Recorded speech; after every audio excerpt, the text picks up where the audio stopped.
Hello friends, કેમ છો બધા? ફ્રેન્ડ્સ, હું વિકાસ દવે સર. આપણે બ્રહ્માસ્ત્રનું એક સેશન આપણે પૂરું કર્યું હતું. હવે આપણે બીજું સેશન સ્ટાર્ટ કરવા જઈ રહ્યા છીએ. ઓકે, તો સાથ આપજો, સપોર્ટ આપજો, બરાબર છે? કરીએ સ્ટાર્ટ ફ્રેન્ડ્સ. તો જુઓ, હવે પહેલો MCQ છે. પેઢીના વિસર્જન સમયે પાકા સરવૈયામાં દેવાદારો 24,500 અને ગાલખાદ અનામત 2500 હોય. ગાલખાદ અનામત કેટલી હોય? 2500 હોય. તો માલ મિલકત નિકાલ ખાતે જમા બાજુએ કઈ રકમ લખાશે? એટલે કે માલ મિલકત નિકાલ ખાતાની જમા બાજુ, માલ મિલકત નિકાલ ખાતાની જમા બાજુ કઈ રકમ લખાશે? તો ફ્રેન્ડ્સ બહુ સિમ્પલ છે ભાઈ. માલ મિલકત નિકાલ ખાતાની અંદર જમા બાજુ હંમેશા અનામત હોય તે લખાય, તો ગાલખાદ અનામત લખાશે 2500 રૂપિયા. એટલે આપણો આન્સર રહેશે ગાલખાદ અનામત 2500 રૂપિયા. બરોબર છે? હવે એવું છે કે ઓપ્શનમાં માલ મિલકત નિકાલ ખાતે આ બધા ઓપ્શન ખોટા છે. આ એક પણ ઓપ્શન નહીં આવે. એની જગ્યાએ આપણે લખવાનું રહેશે 2500 રૂપિયા. બરોબર છે? હવે ખાસ વાત તમને કહું, ઓકે, કે માલ મિલકત નિકાલ ખાતામાં જમા બાજુ ગાલખાદ અનામતો લખાય છે અને ઉધાર બાજુ બધી મિલકતોની બાકીઓ લખાય છે. બરોબર છે? આ ખાસ યાદ રાખજો. બરોબર? તમને એવું કહી દે એક્ઝામમાં કે દેવાદારો 24,500ના છે અને ગાલખાદ 2500 રૂપિયા છે, તો માલ મિલકત નિકાલ ખાતામાં ઉધાર બાજુ કઈ રકમ લખાશે? તો બહુ સિમ્પલ છે. 24,500 રૂપિયામાંથી તમારે ગાલખાદના 2500 રૂપિયા માઇનસ કરવાનો. ગાલખાદની વાત કરું છું, ગાલખાદ અનામતની વાત નથી કરતો. તો ગાલખાદ માઇનસ કરી દઈએ આપણે. જો લખી જ દઉં છું. આપણે અહીંયા ગાલખાદ શું કરી દીધી? માઇનસ કરી દીધી. તો કેટલા બચ્યા? 22,000 રૂપિયા. તો પછી કેટલા રૂપિયા લખાશે માલ મિલકત નિકાલ ખાતાની ઉધાર બાજુ? બરોબર છે? તો સર માલ મિલકત નિકાલની ઉધાર બાજુ આ સંજોગોમાં ઓકે 22,000 રૂપિયા લખાશે. ઓકે, તો આ પોઈન્ટ યાદ રાખજો. ગાલખાદ અનામત કે તો ક્યાં લખવાની? પુનઃમૂલ્યાંકન માલ મિલકત નિકાલ ખાતાની જમા બાજુ. બરોબર છે? પણ ગાલખાદ કે તો દેવાદારોમાંથી ગાલખાદ માઇનસ કરવાની અને કુલ રકમ જે આવે દેવાદારોની એને આપણે લખીશું માલ મિલકત નિકાલ ખાતાની ઉધાર બાજુ.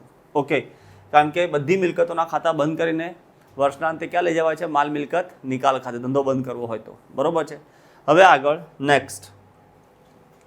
કંપની તેના શેરની મૂળ કિંમતના વધુમાં વધુ કેટલા ટકા પ્રીમિયમથી બહાર પાડી શકે? એટલે કંપની તેના શેરની મૂળ કિંમતના વધુમાં વધુ કેટલા ટકા પ્રીમિયમથી શેર બહાર પાડી શકે? વધુમાં વધુ કેટલા ટકા પ્રીમિયમથી?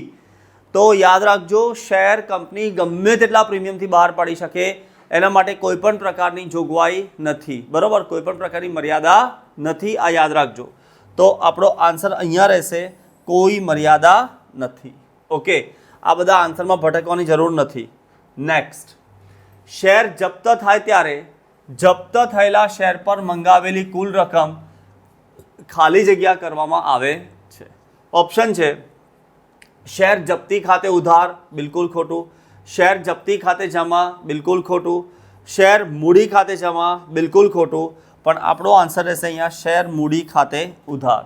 યાદ રાખજો, મંગાવેલી રકમ કયા ખાતે ઉધાર કરાય છે? શેર મૂડી ખાતે ઉધાર કરાય છે. બરોબર છે? યાદ રહેશે, મંગાવેલી કુલ રકમ કયા ખાતે ઉધાર કરાય છે? શેર મૂડી ખાતે ઉધાર કરાય છે. એ તો મળેલી રકમ શેર જપ્તી ખાતે જમા કરાય છે. યાદ રાખજો, મળેલી રકમ કયા ખાતે જમા કરશો? શેર જપ્તી ખાતે. બરોબર છે? મૂડી પર જે રકમ મળી હોય એ રકમ શેર જપ્તી ખાતે જમા થાય. અહીંયા તમને એવું કીધું છે મંગાવેલી કુલ રકમ. MCQ છે, પ્રોપર વાંચવાનો પછી વાત કરવાની. ખબર પડી કે નહીં? પછી જ આન્સર પર વિચારવાનું. તો મંગાવેલી કુલ રકમ માટે કયું ખાતું ઉધાર થશે? શેર મૂડી ખાતું. નેક્સ્ટ, ડિબેન્ચર પ્રીમિયમથી બહાર પાડતા મળેલ પ્રીમિયમની રકમ. જો ડિબેન્ચર પ્રીમિયમથી બહાર પાડતા મળેલ પ્રીમિયમની રકમ, કયો વર્ડ યુઝ કર્યો છે? મળેલ પ્રીમિયમ. બરોબર છે? તો મળેલ પ્રીમિયમની રકમ કયા ખાતે લઈ જવામાં આવે છે? તો જો આપણે શેર બહાર, ડિબેન્ચર બહાર પાડીએ કે શેર બહાર પાડીએ, જે પ્રીમિયમ મળે એને કયા ખાતે લઈ જઈએ છીએ આપણે? જામીનગીરી પ્રીમિયમ અનામત ખાતે. કયા ખાતે લઈ જઈશું આપણે? જામીનગીરી પ્રીમિયમ અનામત ખાતે. પોઈન્ટ યાદ રાખજો ફ્રેન્ડ્સ. ઓકે, યાદ રહેશે. ચલો પછી નેક્સ્ટ. એક કંપનીના ચાલુ વર્ષના ખર્ચાઓ 6 લાખ છે અને તેમાં ચાલુ વર્ષના ખર્ચા આપ્યા છે. યાદ રાખજો, અને તેમાં પાછલા વર્ષની સરખામણીમાં 20% વધારો થયો છે. પાછલા વર્ષની સરખામણીમાં કેટલા ટકા વધારો થયો છે? 20%. બરોબર છે. તો પાછલા વર્ષના ખર્ચાઓ કેટલા હશે એવું લખ્યું છે. પાછલા વર્ષના ખર્ચાઓ કેટલા હશે? બરોબર છે. તો કેટલા હોઈ શકે? બરોબર છે. તો જો એક કામ કરો, ધારો કે પાછલા વર્ષના ખર્ચા બરાબર 100 લઈ લો. હવે એમાં કેટલા ટકા વધારો થયો છે? તો ભાઈ વધારો 20%નો થયો છે ને, તો વધારો 20%, એટલે એ 20 પ્લસ કરી દો તો કેટલા આવશે આન્સર? 120. આ જે છે એ ચાલુ વર્ષના ખર્ચા છે. હવે તો બહુ સિમ્પલ થઈ ગયું કે જો ચાલુ વર્ષના ખર્ચા 100 હોય, બરોબર છે, સોરી મારી ભૂલ થઈ ફ્રેન્ડ્સ, ચાલુ વર્ષના ખર્ચા 120 હોય તો પાછલા વર્ષના ખર્ચા કેટલા? 100. બરોબર છે. તો ચાલુ વર્ષના ખર્ચા કેટલા છે આપણા? 6 લાખ રૂપિયા છે. તો પાછલા વર્ષના ખર્ચા કેટલા? તમે આને સોલ્વ કરશો તો આન્સર આવશે 5 લાખ રૂપિયા. કેટલા આવશે આન્સર? 5 લાખ રૂપિયા. Clear friends? ઓકે, તો આ પતી ગયો ક્વેશ્ચન આપણો. યાદ રહેશે ને? ચાલુ વર્ષના ખર્ચા આપ્યા છે અને એના આધારે પાછલા વર્ષના ખર્ચા શોધવાના છે. એકદમ સિમ્પલ વેમાં મેં તમને સમજાવી દીધું. ફાવશે? વર્કિંગ લખવું હોય તો લખી રાખજો. નેક્સ્ટ, પક્ષકારોના આધારે નાણાકીય વિશ્લેષણના પ્રકાર જણાવો. પક્ષકારોના આધારે નાણાકીય વિશ્લેષણના પ્રકાર જણાવો. તો જો પક્ષકારોના આધારે લખ્યું છે તો ભાઈ તમારો આન્સર રહેશે 2. ઓકે, બે પ્રકાર છે. ઓકે, પછી નેક્સ્ટ, નીચેનામાંથી કયો ગુણોત્તર નફાકારકતાનો ઉપજ આધારિત ગુણોત્તર છે? નીચેનામાંથી કયો ગુણોત્તર નફાકારકતાનો ઉપજ આધારિત ગુણોત્તર છે? દેવીઓ અને સજ્જનો, કયો ગુણોત્તર નફાકારકતાનો ઉપજ આધારિત ગુણોત્તર છે? બરોબર છે. તો જો ભાઈ કાચા નફાનો ગુણોત્તર, યસ સર, એ ઉપજ આધારિત કહેવાય. કામગીરી ગુણોત્તર બિલકુલ નહીં, એ તો ખર્ચ આધારિત ગુણોત્તર છે. ચોખ્ખા નફાનો ગુણોત્તર, યસ સર, એ ઉપજ આધારિત ગુણોત્તર છે. પછી ડી ઓપ્શન આપ્યો છે, બંને એ અને બી. હવે દેવીઓ અને સજ્જનો, બી ઓપ્શન નથી, એ અને સી આવશે. બંને એ અને સી, આ બંને તમારા ચોખ્ખા નફાકારકતાના ગુણોત્તર છે. કામગીરી ગુણોત્તર એ તો ખર્ચ આધારિત ગુણોત્તર છે. બરોબર છે. શું છે કામગીરી ગુણોત્તરનું સૂત્ર? વેચેલ માલની પડતર વત્તા કામગીરી ખર્ચા છેદમાં, બરોબર છે, વેચાણ ગુણ્યા 100. બરોબર છે. એટલે ખર્ચ આધારિત ગુણોત્તર છે કામગીરી. એટલે આપણો આન્સર રહેશે આમાં એ અને સી બંને. બરોબર છે. પછી નેક્સ્ટ, એક કંપનીમાં ખરીદી, ધ્યાનથી જોજો ફ્રેન્ડ્સ, હવે ગણતરીવાળા છે MCQ. એક કંપનીમાં ખરીદી 90,000 છે, ખરીદીના ખર્ચા 15,000 છે અને સ્ટોકમાં ફેરફાર રૂપિયા 15,000. પણ કેવું લખ્યું છે? બ્રેકેટમાં લખ્યું છે. ધ્યાનથી જુઓ, 15,000 છે પણ કેવું છે? બ્રેકેટમાં છે, એટલે માઇનસ રકમ છે. અને વેચાણ 1.5 લાખ હોય તો કાચા નફાનો ગુણોત્તર શોધો. હવે તમારે કાચા નફાનો ગુણોત્તર શોધવાનો છે. તો કાચા નફાના ગુણોત્તરનું સૂત્ર શું છે? તો ફ્રેન્ડ્સ બહુ સિમ્પલ છે. કાચા નફાનો ગુણોત્તર, બરોબર છે, કાચા નફાનો ગુણોત્તર બરાબર શું? બરોબર છે. તો કાચો નફો છેદમાં વેચાણ ગુણ્યા 100. કાચો નફો છેદમાં વેચાણ ગુણ્યા 100. હવે ફ્રેન્ડ્સ ક્વેશ્ચન થાય કે સર કાચો નફો આપણને કેવી રીતે મળશે? તો કાચો નફાનું સૂત્ર છે વેચાણ ઓછા વેચેલ માલની પડતર. વેચાણ તો છે જ આપણને દાખલામાં, બરોબર છે. તો જુઓ, કાચો નફો, આ તમારા રેફરન્સ માટે લખું છું, કાચો નફો બરાબર શું? વેચાણ ઓછા વેચેલ માલની પડતર. બરોબર છે. હવે તમને એક્ઝામ્પલમાં વેચેલ માલની પડતર આપેલી છે? તો કે ના સર, ડાયરેક્ટ નથી આપી, પણ દેવીઓ અને સજ્જનો આપણે શોધી કાઢીશું. જુઓ, તમને વેચાણ આપેલું છે, કેટલા રૂપિયા છે વેચાણ તમારું? 1,50,000 રૂપિયા છે, માઇનસ વેચેલ માલની પડતર. વેચેલ માલની પડતરમાં જો તમને ખરીદી આપી છે ને, વત્તા ખરીદીના ખર્ચા, ઓકે, અને સ્ટોકમાં ફેરફાર. ચલો, વેચેલ માલની પડતર, બરોબર છે, એમાં ખરીદી કેટલા રૂપિયા છે? 90,000 છે, વત્તા ખરીદીના ખર્ચા કેટલા રૂપિયા છે? 15,000 છે, બરોબર છે, વત્તા સ્ટોકમાં ફેરફાર 15,000, પણ એ બ્રેકેટમાં છે, બરોબર છે. તો રહ્યું શું? 90,000 રહ્યા ને, તો 1.5 લાખ ઓછા 90,000 કરો. જો આ તો કેન્સલ થઈ જશે કારણ કે આ પ્લસ છે, આ માઇનસ છે, બરોબર છે. તો 1.5 લાખ ઓછા 90,000 એટલે કેટલા રહેશે? અહીંયા તમારો આન્સર કેટલો રહેશે? 60,000. તો મેં કાચો નફો મળી ગયો કેટલા રૂપિયા? 60,000. તો કાચો નફો 60,000 આવશે. વેચાણ તમારું કેટલું છે? 1.5 લાખ રૂપિયા છે. 1,50,000 છે ગુણ્યા 100. તો શું થઈ જશે અહીંયા આન્સર? 15 ચોક 60. ઓકે, તમારો આન્સર આવશે 40%. આ 3 0 ગયા. ઓકે, આ 1 0 ગયો. બરોબર છે. 15 ચોક 60, 40% તમારો જવાબ આવશે. ફ્રેન્ડ્સ, આ કરીને જજો. આ આપણો જવાબ રહેશે 40%. ઓકે, વેચેલ માલની પડતરનું સૂત્ર તમને ખબર હોવું જોઈએ, હે ને? શરૂનો સ્ટોક, ખરેખર તો શરૂનો સ્ટોક વત્તા ખરીદીના ખર્ચા, બરોબર છે, માઇનસ આખો સ્ટોક, એક આખું ફોર્મેટ છે. ઓકે, એ તમારે જોઈ લેવાનું, બરોબર છે. તો આ યાદ રાખજો. પછી નેક્સ્ટ, દેવાદારો અને લેણી હુંડીની ઉઘરાણી. દેવાદારો અને લેણી હુંડીની ઉઘરાણી ખાલી જગ્યા છે. તો કામગીરીનો આવક રોકડ પ્રવાહ છે, કામગીરીનો જાવક રોકડ પ્રવાહ છે. ભાઈ તમે ઉઘરાણી કરી એનો મતલબ તો તમારી પાસે રૂપિયા શું થયા હશે? આયા હશે ને. એટલે આવક રોકડ પ્રવાહ છે. પણ એ શેનો છે? કામગીરીનો છે, નાણાકીય છે કે રોકાણ છે? તો ભાઈ દેવાદારો લેણી હુંડી એ કામગીરીમાં જ આવે.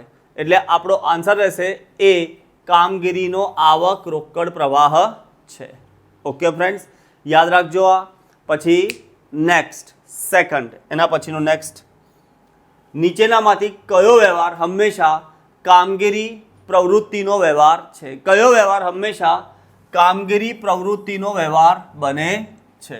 ભાઈ લોનનું ચૂકવેલું વ્યાજ, યાદ રાખજો, લોનનું ચૂકવેલું વ્યાજ એ બાળકો નાણાકીય વ્યવહાર છે, નાણાકીય પ્રવૃત્તિ છે. ચૂકવેલ ડિવિડન્ડ નાણાકીય પ્રવૃત્તિ. આ બંને તો તમારી નાણાકીય પ્રવૃત્તિ થઈ ગઈ. મળેલ ડિવિડન્ડ તમારા રોકાણની પ્રવૃત્તિ થઈ ગઈ. બરોબર છે. આપણે કોઈ કંપનીના શેર ખરીદ્યા હોય તો એના પર આપણને ડિવિડન્ડ મળે તો એ કઈ પ્રવૃત્તિ થઈ ગઈ? રોકાણની પ્રવૃત્તિ થઈ ગઈ. બરોબર છે. મળેલ વ્યાજ એ બી રોકાણની પ્રવૃત્તિ છે. બટ પગારનો ખર્ચ એ કઈ પ્રવૃત્તિ છે? તો કે એ તમારી કામગીરી પ્રવૃત્તિનો વ્યવહાર છે. ઓકે ફ્રેન્ડ્સ, આ યાદ રાખજો. નેક્સ્ટ, એના પછી નફા નુકસાન ફાળવણી ખાતાની ઉધાર બાકી એટલે શું? એવું લખ્યું છે. નફા નુકસાન ફાળવણી ખાતાની ઉધાર બાકી એટલે શું? તો ફ્રેન્ડ્સ, નફા નુકસાન ફાળવણી ખાતાની બે બાકી હોય. એક ઉધાર બાકી હોય, એક જમા બાકી હોય. દેવીઓ અને સજ્જનો, ઓકે, ઉધાર બાકી શું હોય? ઉધાર બાકી એટલે વહેંચણી પાત્ર ખોટ. અને નફા નુકસાન ફાળવણી ખાતાની જમા બાકી એટલે શું? વહેંચણી પાત્ર નફો. તો આપણને કહ્યું છે ઉધાર બાકી એટલે શું? તો ઉધાર બાકી એટલે બીજું કંઈ નહીં, વહેંચણી પાત્ર ખોટ. બરોબર છે. ઉધાર બાકી, જો હું લખું છું અહીંયા, નફા નુકસાન ફાળવણી ખાતાની, યાદ રાખજો, ઉધાર બાકી. ફ્રેન્ડ્સ, ઉધાર બાકી કે તો બીજું કંઈ નથી, વહેંચણી પાત્ર ખોટ છે. અને નફા નુકસાન ફાળવણી ખાતાની જમા બાકી કે તો વહેંચણી પાત્ર નફો છે. બરોબર છે. આ તમારે લખવું હોય તો લખી રાખવાનું રેફરન્સ નોટ તરીકે. પેન પેન્સિલ હાથમાં લઈને જ બેસવાનું.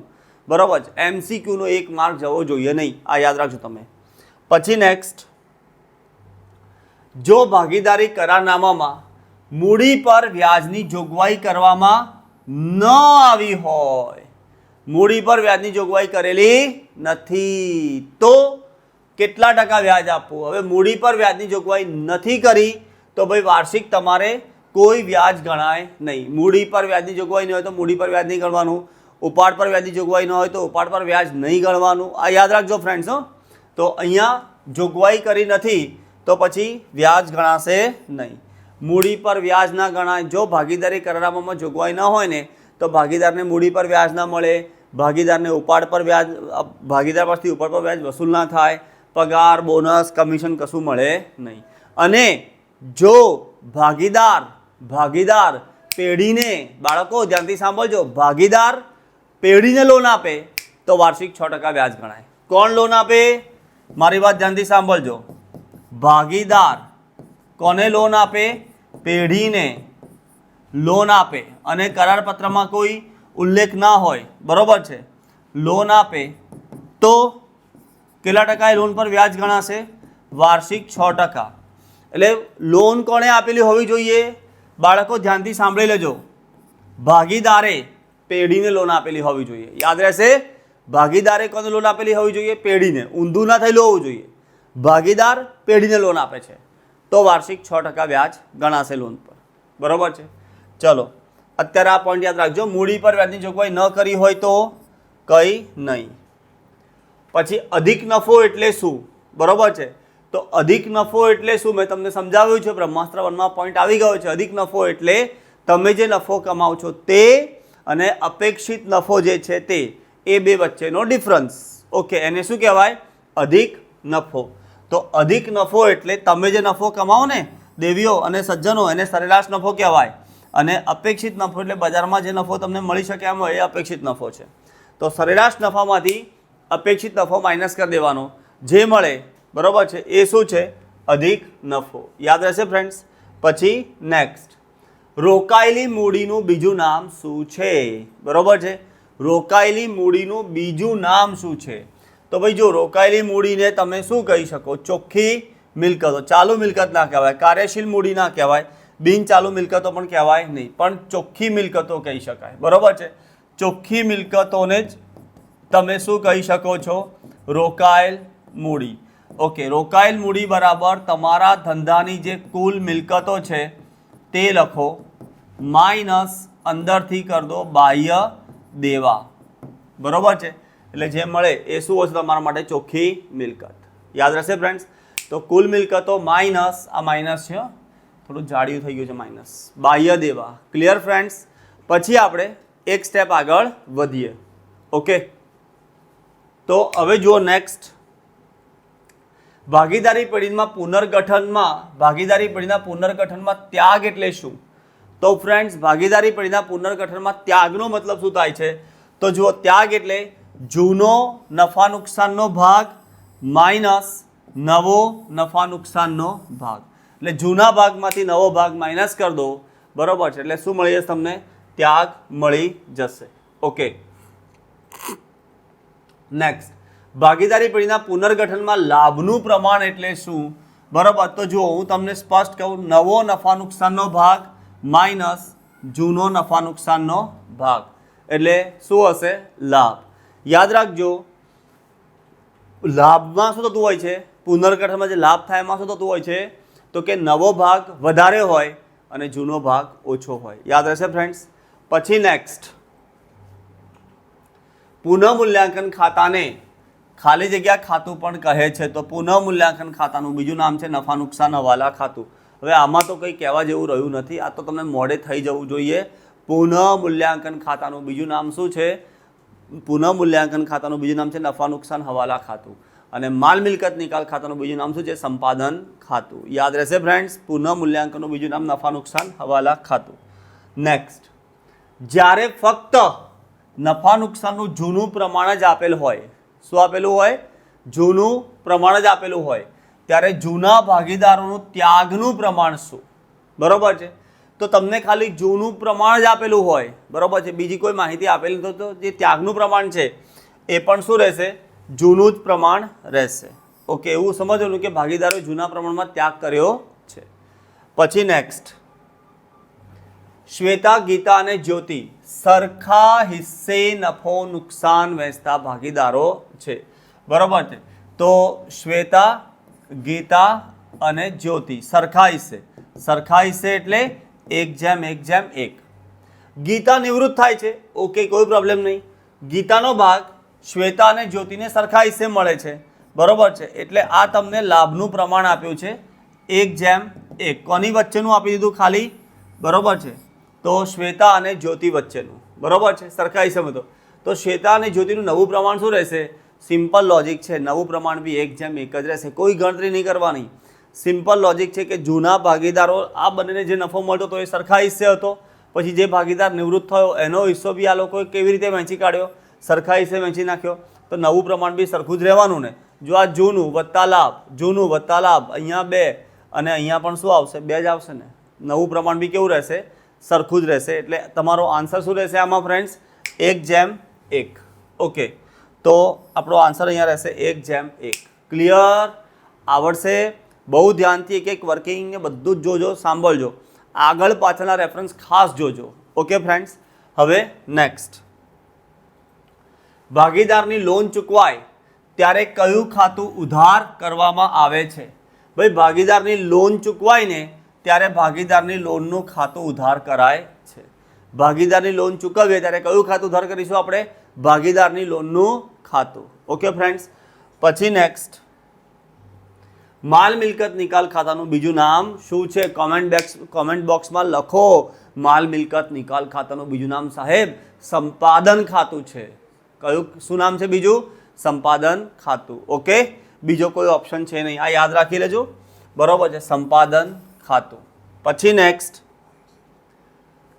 કંપનીઓ બાકી હપ્તાની રકમ પર શિડ્યુલ આઈના ટેબલ એફ મુજબ વધુમાં વધુ કેટલા ટકા લેખે વ્યાજ વસૂલ કરી શકે છે? બરોબર છે, એટલે જે રૂપિયા મળવાના બાકી હોય એના પર કંપની વધુમાં વધુ કેટલું વ્યાજ વસૂલ કરી શકે? સિમ્પલ 10%, એનાથી વધારે નહીં. બરોબર છે, તો વાર્ષિક 10%ના દરે. નેક્સ્ટ, જ્યારે જપ્ત થયેલા બધા જ શેર ફરી બહાર પાડવામાં આવે, જપ્ત થયેલા બધા જ શેર તમે ફરી બહાર પાડ્યા છે, યાદ રાખજો, જપ્ત થયેલા બધા શેર તમે ફરી બહાર પાડી દીધા છે, ત્યારે શેર જપ્તી ખાતાની બાકી ખાલી જગ્યા ખાતે લઈ જવામાં આવે છે. જો તમે જપ્ત થયેલા બધા શેર ફરી બહાર પાડો તો શેર જપ્તી ખાતાની બાકી મૂડી અનામત ખાતે લઈ જવાય છે. યાદ રહેશે, શેર જપ્તી ખાતાની બાકી ક્યાં લઈ જવાય છે? મૂડી અનામત ખાતે. ઓકે ફ્રેન્ડ્સ, તો અહીંયા તમારો આન્સર રહેશે મૂડી અનામત ખાતે. બરોબર છે. તમને એવું કહે કે નહીં આમનોન લખો, તો આમનોન શું થાય? શેર જપ્તી ખાતે ઉધાર તે મૂડી અનામત ખાતે જમા. ક્લિયર? પછી નેક્સ્ટ, ડિબેન્ચર પ્રીમિયમથી બહાર પાડતા મળેલ પ્રીમિયમની રકમ. જો તમે ડિબેન્ચર પ્રીમિયમથી બહાર પાડો અને તમને પ્રીમિયમ મળે છે, બરોબર છે, તો જે પ્રીમિયમ તમને મળ્યું છે એ તમારા માટે શું છે? મૂડી નફો છે. યાદ રાખજો, કયો નફો છે? મૂડી નફો છે. Point clear? ઓકે, એટલે 100નો ડિબેન્ચર છે અને તમે એને 120માં બહાર પાડ્યો. બરોબર છે, આ શું છે? બહાર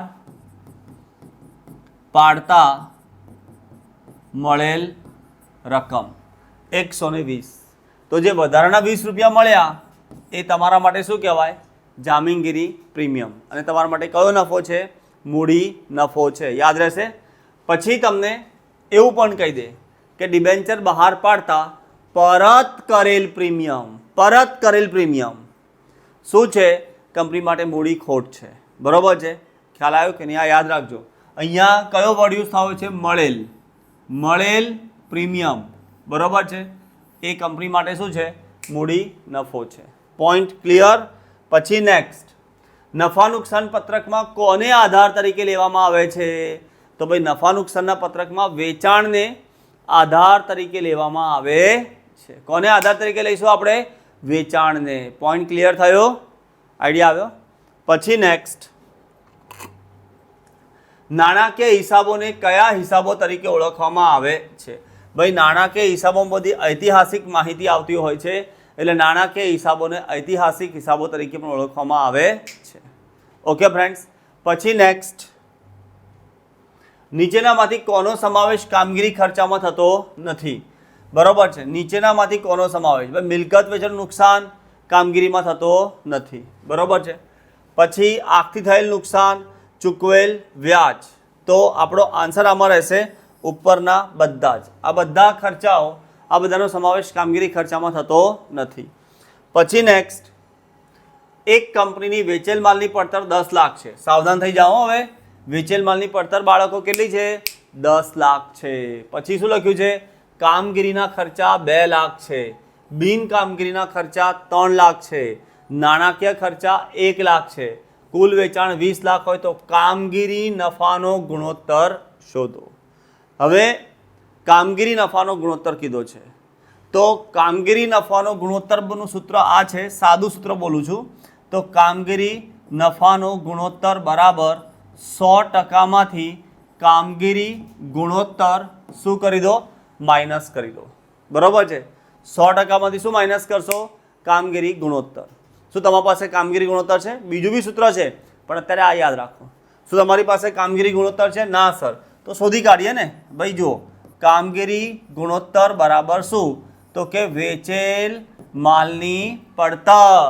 વેચેલ માલની પડતર વત્તા કામગીરી ખર્ચા છેદમાં વેચાણ, ચોખ્ખું વેચાણ ગુણ્યા 100, બરોબર છે. હવે ફ્રેન્ડ્સ વેચેલ માલની પડતર કેટલી છે?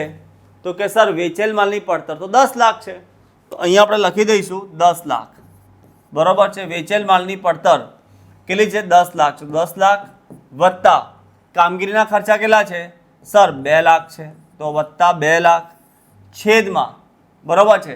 જો બિનકામગીરી ખર્ચા આવે નહીં અને નાણાકીય ખર્ચા પણ આવે નહીં, બરોબર છે, તો એ ભૂલી જાઓ. છેદમાં ચોખ્ખું વેચાણ કેટલા રૂપિયા છે? સર ચોખ્ખું વેચાણ છે ને 20 લાખ છે, બરોબર છે, ગુણ્યા 100. હવે તમે આને સોલ્વ કરશો, બરોબર છે, તો 10 લાખ વત્તા 2 લાખ કેટલા થઈ ગયા?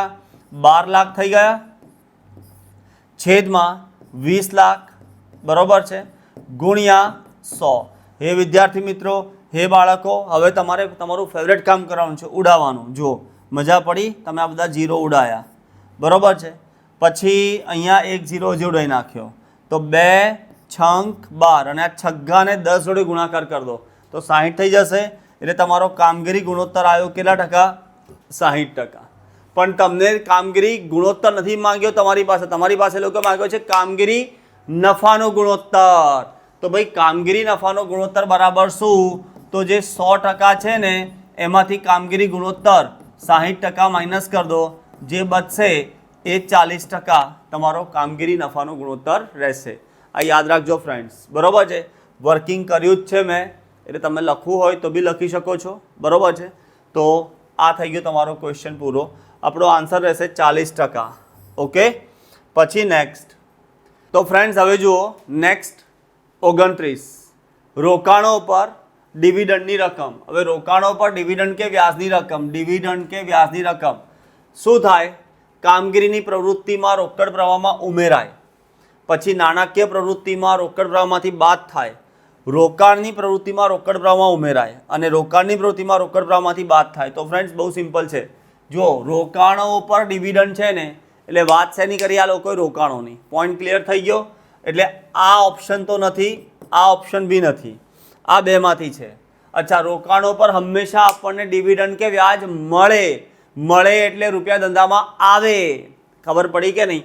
આવે એનો મતલબ એ થાય કે રોકાણની પ્રવૃત્તિમાં રોકડ પ્રવાહમાં ઉમેરાશે, બરોબર છે. એટલે તમારો આવક રોકડ પ્રવાહ છે, યાદ રાખી લેજો. પછી નેક્સ્ટ બેંક ઓવરડ્રાફ્ટ એ શું છે? તો કે બેંક ઓવરડ્રાફ્ટ છે ને સર ચાલુ જવાબદારી છે પણ નાણાકીય પ્રવૃત્તિમાં ગણાય છે. ઓકે, યાદ રાખજો. પછી નેક્સ્ટ, જો ભાગીદારી કરારપત્રમાં સ્પષ્ટતા ન હોય તો પેઢીએ ભાગીદારને ધીરેલી લોન પર કેટલા ટકા વ્યાજ ગણાશે? અહીંયા લોન કોણે આપી છે? પેઢીએ. કોને આપી છે? ભાગીદારને. હવે તમે મને કહો, કોમેન્ટ બોક્સમાં લખો કયો આન્સર આવશે? 6%, 12%, 9% કે વ્યાજ ગણાશે નહીં? બરોબર છે, બોલો ચાલો શું આવશે? બરોબર છે, મેં તમને આગળ કન્સેપ્ટ ક્લિયર કર્યો હતો કે જો ભાઈ ભાગીદાર કોને લોન આપે છે? પેઢીને. અને પેઢીને લોન આપે છે અને શેમાં સ્પષ્ટતા નથી? કરારપત્રમાં સ્પષ્ટતા નથી, તો વાર્ષિક કેટલા ટકા વ્યાજ ગણાશે? વાર્ષિક 6% વ્યાજ ગણાશે, બરોબર છે. પણ એના માટેની કન્ડિશન શું છે? લોન કોને આપેલી હોવી જોઈએ? ભાગીદારે. કોને આપેલી હોવી જોઈએ? પેઢીને. તો વાર્ષિક 6%, બરોબર છે. અહીંયા તો લોન કોણ આપે છે? પેઢી. કોને આપે છે? ભાગીદારને, બરોબર છે. તો શું વ્યાજ ગણાશે? ના. તો અહીંયા લખીશું વ્યાજ ગણાશે નહીં. ઓકે ફ્રેન્ડ્સ, એટલે પેઢી ભાગીદારને લોન આપે તો વ્યાજ ગણાય નહીં. ક્લિયર? યાદ રાખજો. અહીંયા પોઈન્ટ યાદ રાખજો, 6%ને વળગીને રહેવાનું. ખબર પડી કે નહીં? આ ઘણા તો જ વિચારે કે ભાગીદાર પેઢી 6% જવાબ, બરોબર છે. એવું નથી. લાલ સાડીવાળી મમ્મી ના હોય, ચહેરો જોવો પડે આપણે, બરોબર છે, સમજવું પડે. જો પેઢીએ ભાગીદારને લોન આપી છે, બરોબર છે, ભાગીદારે પેઢીને ધીરેલી નથી, બરોબર છે. આગળ એ, બી અને સીની મૂડીનું પ્રમાણ 3:2:1 હોય અને વર્ષનો વહેંચણીપાત્ર નફો 66,000 હોય તો સીને કેટલો નફો મળે? એ, બી અને સીની મૂડીનું પ્રમાણ કેવું છે? 3:2:1 છે. પોઈન્ટ સમજજો. મૂડીનું પ્રમાણ આપ્યું છે અને વહેંચણી પાત્ર નફો કેટલો હોય? 66,000 હોય. તો સીને કેટલો નફો મળશે? હમણાં જ ઘણા વિદ્યાર્થીઓ નોટબુક હાથમાં લઈને બેઠા છે, પેન પેન્સિલ હાથમાં લઈને બેઠા હશે અને એવું વિચારતા હશે કે 66,000 ગુણ્યા 3/2 કીધું છે તો 3/6 લખી કાઢીશું, પછી 66,000 ગુણ્યા 2/6 અને જવાબ આવા લાગશે. તો તે બિલકુલ ખોટા છે. દેવીઓ અને સજ્જનો, તમને દાખલામાં મૂડીનું પ્રમાણ આપ્યું છે. મૂડીના પ્રમાણમાં મૂડી વેચાય, નફો વેચાય નહીં. એટલે એક્ઝામ્પલમાં જો નફો વેચ્યો હોય તો નફા નુકસાનનું પ્રમાણ આપેલું હોવું જોઈએ. શું તમને એક્ઝામ્પલમાં નફા નુકસાનનું પ્રમાણ આપ્યું છે? ના સર, નથી આપ્યું. તો એ સંજોગોમાં જે નફો કે નુકસાન હોય એ ભાગીદારો વચ્ચે સરખા હિસ્સે વેચાય. એટલે આ જે વહેંચણી પાત્ર નફો છે એ A, B અને C વચ્ચે સરખા ભાગે વેચાશે. 66,000ના સરખા ભાગે એટલે 22,000, 22,000 અને 22,000. આવું કરવાનું નહીં. 60,000 ગુણ્યા 3/6 એવું કરવાનું નથી. આ છે ને હ લખું છું એટલે 1000 અને 1000 થઈ જશે, યાદ રાખજો. તો આપણો આન્સર રહેશે 22,000 રૂપિયા. ઓકે, સીને કેટલો નફો મળશે? 22,000 રૂપિયા. Clear friends? પછી નેક્સ્ટ, અધિક નફો બીજા કયા નામે ઓળખાય છે? તો ફ્રેન્ડ્સ, અધિક નફો જે છે વિશેષ નફાના નામે ઓળખાય છે. ઓકે, પછી નબળો નફો ના હોય, વિશેષ નફો. તો ફ્રેન્ડ્સ હવે જુઓ નેક્સ્ટ ક્વેશ્ચન, મૂડીકૃત નફો શોધવાનું સૂત્ર શું છે? તો મૂડીકૃત નફો શોધવાનું સૂત્ર શું છે? તો ફ્રેન્ડ્સ, મૂડીકૃત નફો એટલે સરેરાશ નફો ભાગ્યા અપેક્ષિત વળતરનો દર ગુણ્યા 100. ઓપ્શનમાં ખાલી 100 લખાયું નહોતું તો આપણે લખી કાઢ્યું. આવશે ફ્રેન્ડ્સ? તો યાદ રહેશે સરેરાશ નફો ભાગ્યા અપેક્ષિત વળતરનો દર. બરોબર છે? એમ જો તમે દર લખો એનો મતલબ શું થાય? ધારો કે સરેરાશ નફો તમારો અહીંયા 1 લાખ છે. બરોબર? ધ્યાનથી જોજો. અપેક્ષિત વળતરનો દર બી લખી શકાય, પણ પછી છેદમાં તમારે એના પર્સન્ટેજ લખી દેવાના. બરોબર છે? અપેક્ષિત વળતરનો 10% છે તો 10% એવું લખી દેવાનું. જો તમે અહીંયા પર્સન્ટેજ લખવા ન માગતા હોવ તો તમારી પાસે બીજો ઓપ્શન બી છે, 1 લાખ ભાગ્યા 10 ગુણ્યા 100. બીજું કંઈ નથી, આ 10% છે ને, તો 10% એટલે 10/100, છેદનો છેદ અંશમાં જાય એટલે ઉપર 100 કર્યા મેં. બીજું કંઈ નથી, યાદ રહેશે આ? તો નેક્સ્ટ, હવે ભાગીદારી પેઢીના પુનર્ગઠન વખતે રોકાણો ખાલી જગ્યા કિંમતે પુનઃમૂલ્યાંકન બાદના પાકા સરવૈયામાં દર્શાવવામાં આવે છે. આ રોકાણનો હવાલો કેટલી બધી વખત આવી ગયો, પ્રવેશમાં આવ્યો, નિવૃત્તિમાં આવ્યો, નફ્ફટ હવાલો છે. ખબર પડી? રોકાણો લગભગ દરેક દાખલામાં આવ્યા છે, દરેક એક્ઝામ્પલમાં, એમને કોઈ શરમ નથી. અને આપણને બધાને ખબર છે કે એક વખત રોકાણો આવે તો આપણે નવા પાકા સરવૈયામાં હંમેશા બજાર કિંમતે દર્શાવ્યા છે. કઈ કિંમતે દર્શાવ્યા છે બાળકો? બજાર કિંમતે. બરોબર છે?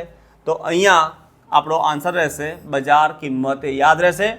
આ હવાલા ખાસ જોઈ લેવાના પ્રવેશના ચેપ્ટરમાં અને નિવૃત્તિના ચેપ્ટરમાં. જો રોકાણોવાળો એક હવાલો જોઈ લેવાનો, પછી ગાલખાદ અનામતવાળો હવાલો જોઈ લેવાનો, પછી કામદાર વળતર અનામતવાળો હવાલો જોઈ લેવાનો. ખબર પડી? કામદાર વળતર અનામતનો હવાલો ખાસ જોજો.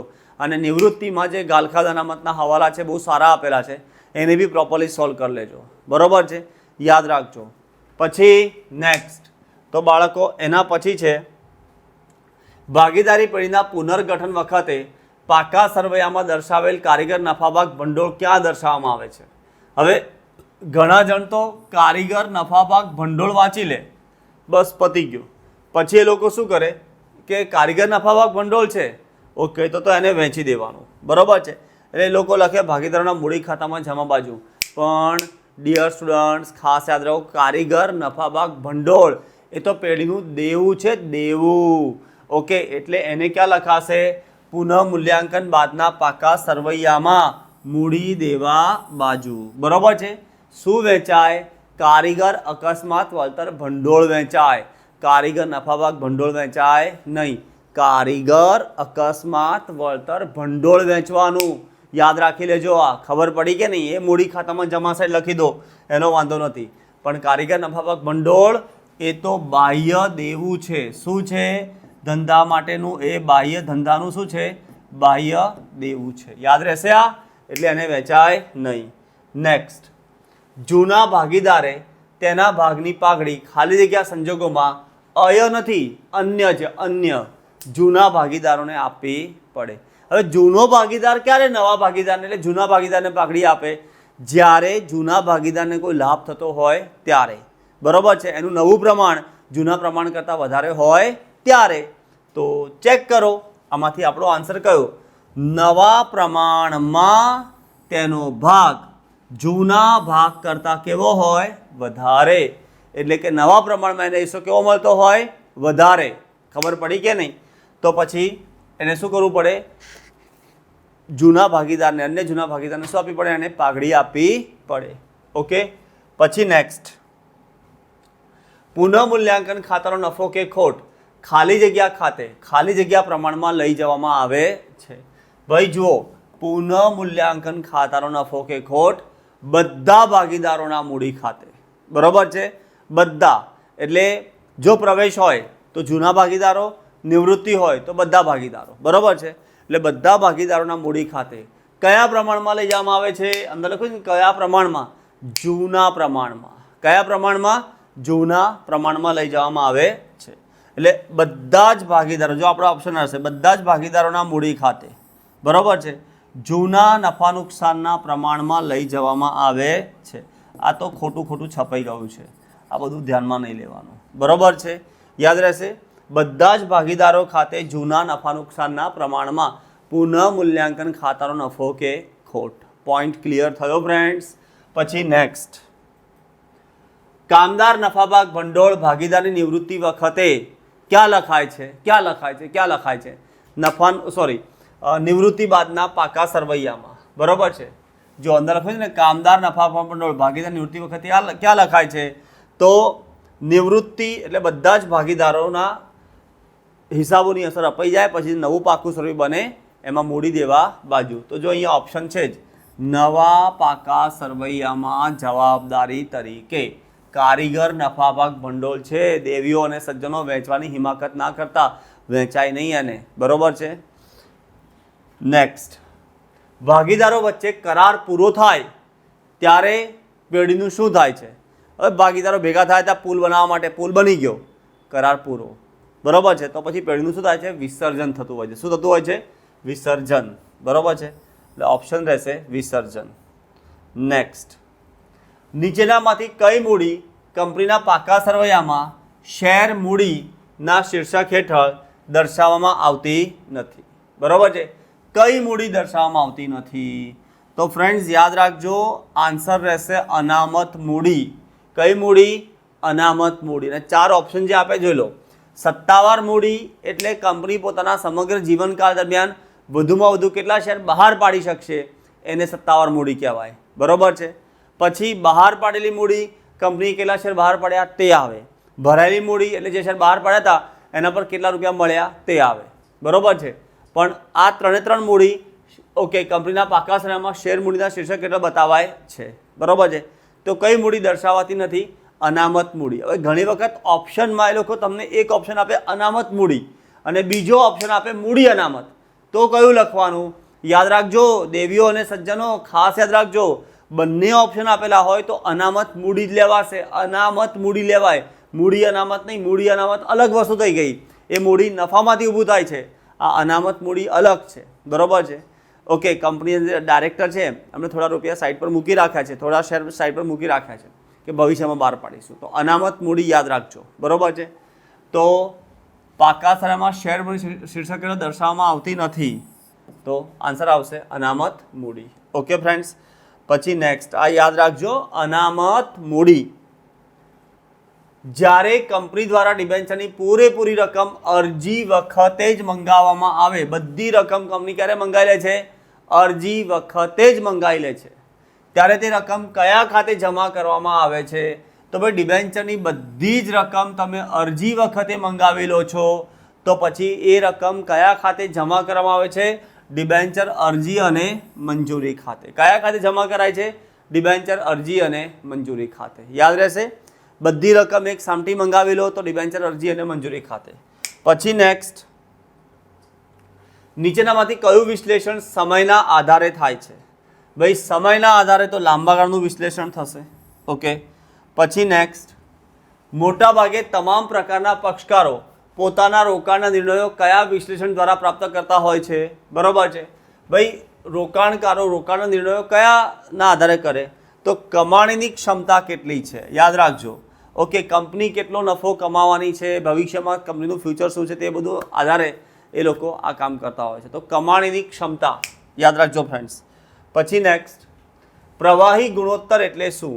ઓકે, તો ફ્રેન્ડ્સ આની અંદર તમારો ઓપ્શન રહેશે પ્રવાહી ગુણોત્તર એ તરલતાનું માપ છે. શેનું માપ છે?